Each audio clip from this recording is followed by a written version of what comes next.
Hello students, good morning to all of you and also your loving family. Dear students, again I am AK Singh in front of you for teaching the next part of question 10. Dear students, अब हम लोग फिर उसके आगे पढ़ेंगे जहाँ तक हमने पिछले वीडियो में क्लास में समाप्त किया था।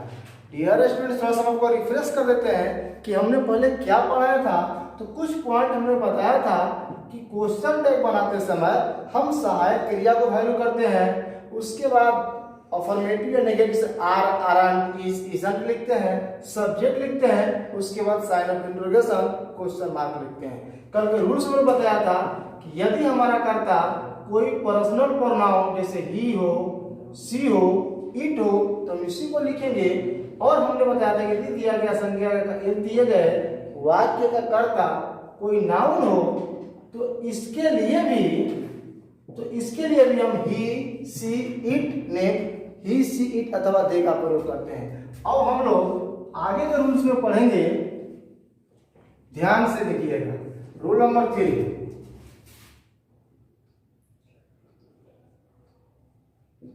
रूल 3 ये बोलता है जैसे the subject of any sentence या of any given sentence is this, that,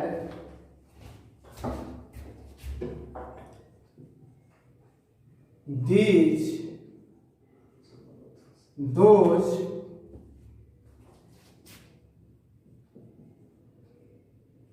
they are, one, then we write new subject it for this and that, they for sir फिर से स्टार्ट कर रहे हैं। this and those,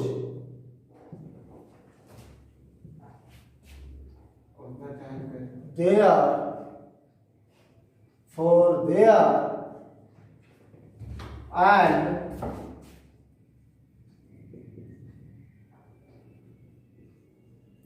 one for one। Dear students, ये आपका rule number 3। इसमें आपको एक विशेष बात ध्यान देना पड़ेगा, जैसे यदि दिए गए वाक्य का कर्ता दिस हो, जैसे this is my pet, this is your house, तो ऐसी स्थिति में हम जो नेक्स्ट जो कर्ता लिखेंगे वो इट लिखेंगे। अगर आपके दिए गए वाक्य का कर्ता यदि दैट हो, जैसे that is your house, that is your pen, तो यहां पर आपका कर्ता दैट है, इसलिए इसके लिए जो प्रोनाउन लिखेंगे वो इट लिखेंगे।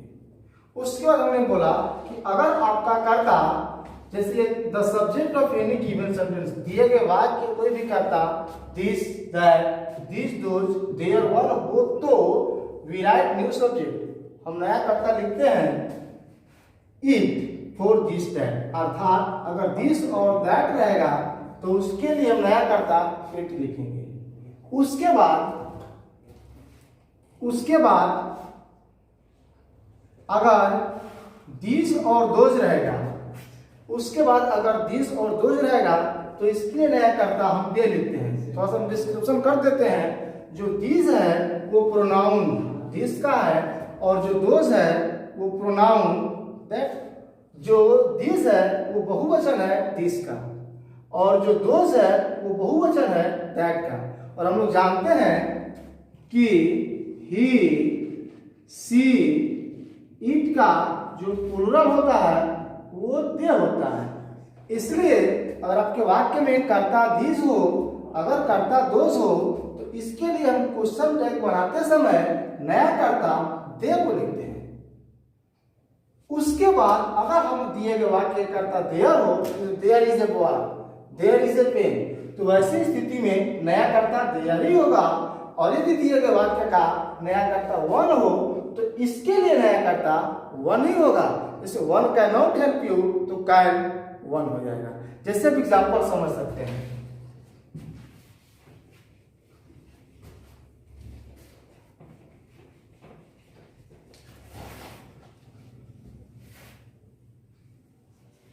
इसका एग्जाम्पल हो जाएगा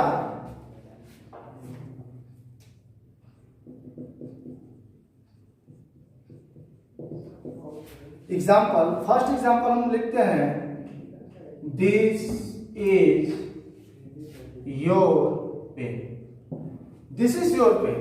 तो इसका क्वेश्चन क्या हो जाएगा, इज का हो जाएगा इजंट और दिस का हो जाएगा पेन। तो डियर स्टूडेंट्स, हम उम्मीद रखते हैं कि आपको बहुत ही सिंपल तरीका में या आपको क्वेश्चन तक आसानी से समझ में आ रहा होगा। अगर हम नेक्स्ट एग्जाम्पल लेते हैं, that was a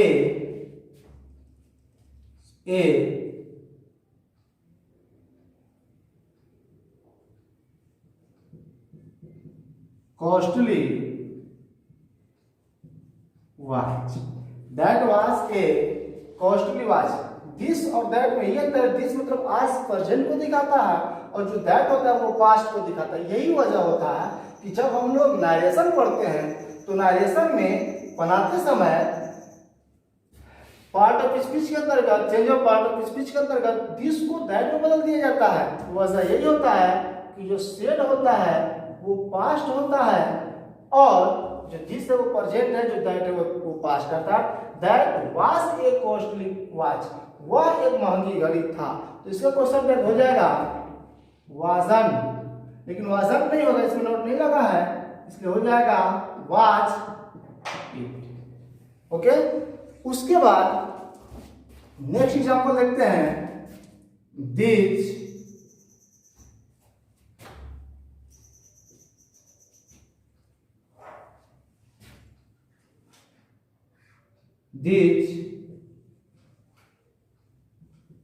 students were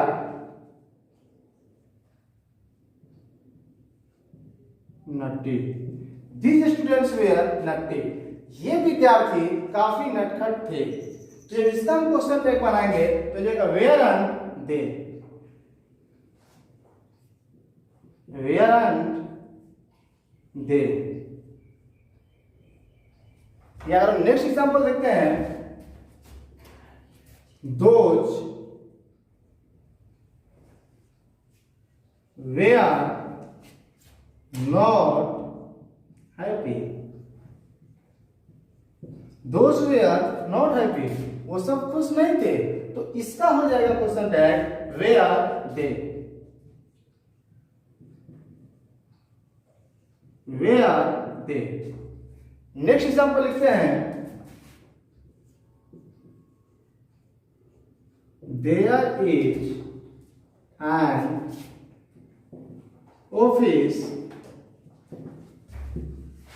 in my school. हमने सेंटेंस लिखा देयर इज एन ऑफिस। अब आप क्वेश्चन कीजिएगा कि सर यहाँ पर एन कहां से आ गया, तो आपको पता होना चाहिए ऑफिस का जो फर्स्ट लेटर है वो वावेल है, इसलिए इसके पहले हमने एन का प्रयोग किया, अर्थात देयर इज एन ऑफिस। इसका हो जाएगा इजंट और देयर का हम लिखेंगे देयर क्वेश्चन, अर्थात there is an office isn't there. अगर मैं एग्जांपल लिखते हैं, one can not help you, one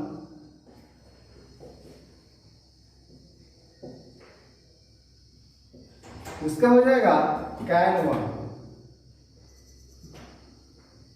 can one. तो हमने आपको यही बताने का प्रयास किया कि यदि आपका कर्ता दिस हो तो उसका क्वेश्चन टैग के लिए इट होगा सहायक क्रिया कर्ता के अनुसार।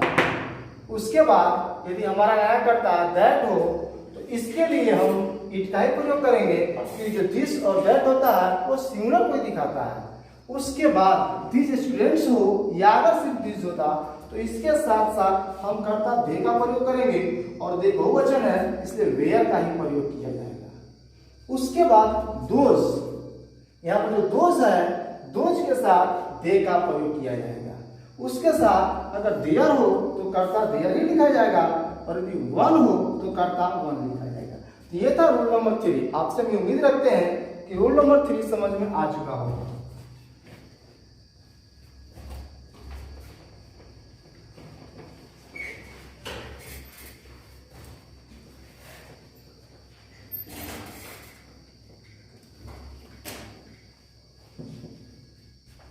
इसके साथ बस आपको नोट बता देते हैं।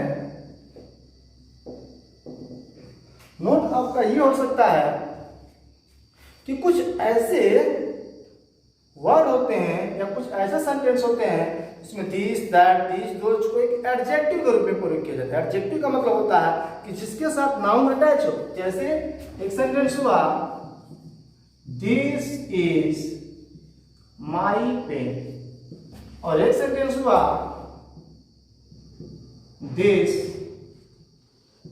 Pen is mine. दिस आप क्वेश्चन कर सकते दोनों आप तो दिस ही क्या अंतर है, लेकिन ग्रामर में ये बहुत अंतर हो गया। अर्थात जो दिस है यहाँ प्रोनाउन है और जो दिस है यहाँ पर एडजेक्टिव है। अगर इस तरह का अगर आपके सामने कर्ता दिया गया हो तो क्वेश्चन टैग कैसे बनेगा?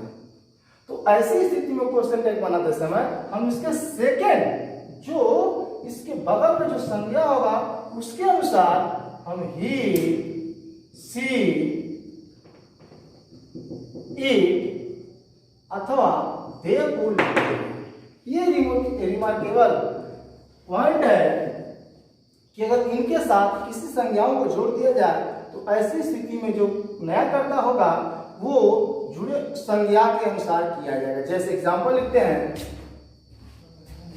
Example this boy is my, this boy is my neighbour. यह लड़का मेरा पड़ोसी है। तो अब आपसे भी बोले क्वेश्चन टैग इसका क्या होगा? इसका क्वेश्चन टैग होगा इज बॉय, अर्थात इस का लिखेंगे इजंट और बॉय का लिखेंगे ही और इसका आंसर हो जाएगा इजंट। या अगर नेक्स्ट एग्जांपल दिया गया हो दोज हॉर्स वेयर रनिंग, या नेक्स्ट सेंटेंस दिया गया हो दोज हॉर्स वेयर रनिंग, लेकिन यहाँ पर हॉर्स नहीं होगा हॉर्सेस होगा क्योंकि ये जब प्लूरल वर्ड है अक्सर ये भी नाउन जो होगा तो प्लूरल ही होगा। तो ऐसे स्थिति में जब इसका हम क्वेश्चन टैग बनाएंगे तो इसका क्वेश्चन टैग बनेगा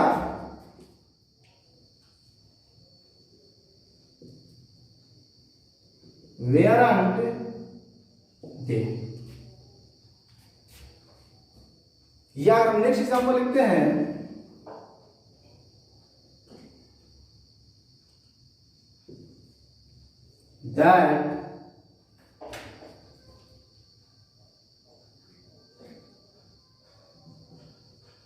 that village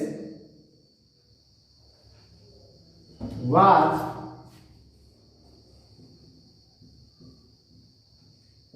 Mohan's village. That village was Mohan's village, अर्थात दैट विलेज वह गांव मोहन का गांव था। तो डियर स्टूडेंट्स यहाँ पर क्वेश्चन कर सकते हैं कि विलेज, तो विलेज के लिए हम इट का सारा लेंगे और इसका क्वेश्चन टैग हो जाएगा wasn't it.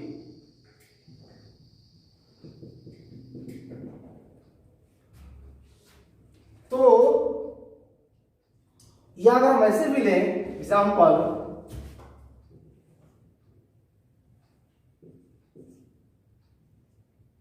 Next example his father was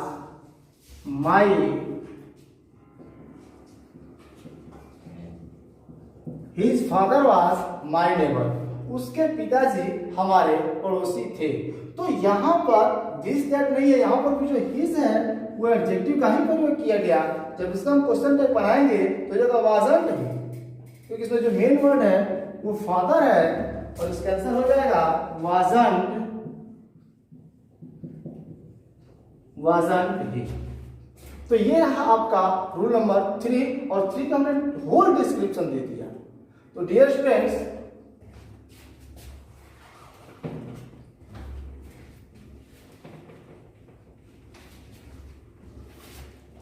आपसे हम ये उम्मीद रखते हैं कि आपको रूल नंबर 1, रूल नंबर 2 और रूल नंबर 3 और रूल नंबर 3 का कंडीशन या नोट भी आपको पता चल चुका होगा। थोड़ा सा आपको हिंट कर देते हैं रूल नंबर 4 में। रूल 4 हो तो इसमें कैसे होगा? जैसे रूल 4 का कर्ता हो सकता है इफ सब्जेक्ट, अगर आपका कर्ता हो जैसे anyone, someone, everyone,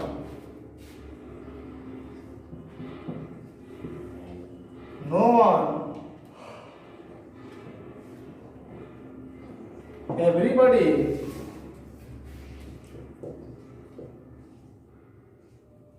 nobody, somebody, anybody,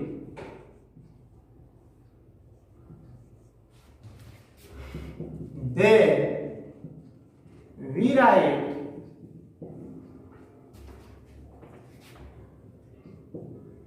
new subject, they, when, we make question tag, when we make question tag and helping verb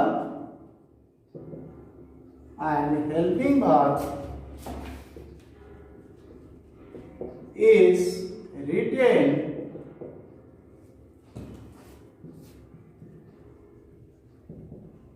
according to new subject they। मेरे स्टूडेंट्स, एक रूल नंबर 4 आपको ये बोलता है कि यदि आपके दिए गए वाक्य का कर्ता एनीवन हो, समवन हो, एवरीवन हो, नोवन हो, एवरीबॉडी हो या नोबडी हो, समबडी हो, एनीबडी हो, तो ऐसे वाक्यों का हम क्वेश्चन टैग बनाते समय किस नया कर्ता को लिखेंगे? यहाँ पर हमने लिखा when we make the question tag। अगर कभी कभार लिखने में टैग छूट जाता हो तो डोंट माइंड, ऐसा हो जाता है। अर्थात क्वेश्चन टैग को जब बनाएंगे तो उस समय हम नया कर्ता दे को लिखेंगे। then we write new subject they, then we write new subject, we write new subject they। अर्थात नया कर्ता हम लोग दे लिखेंगे कब?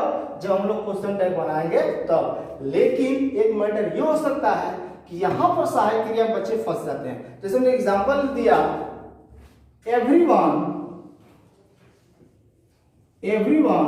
is playing, everyone is playing। तो आपको लगता है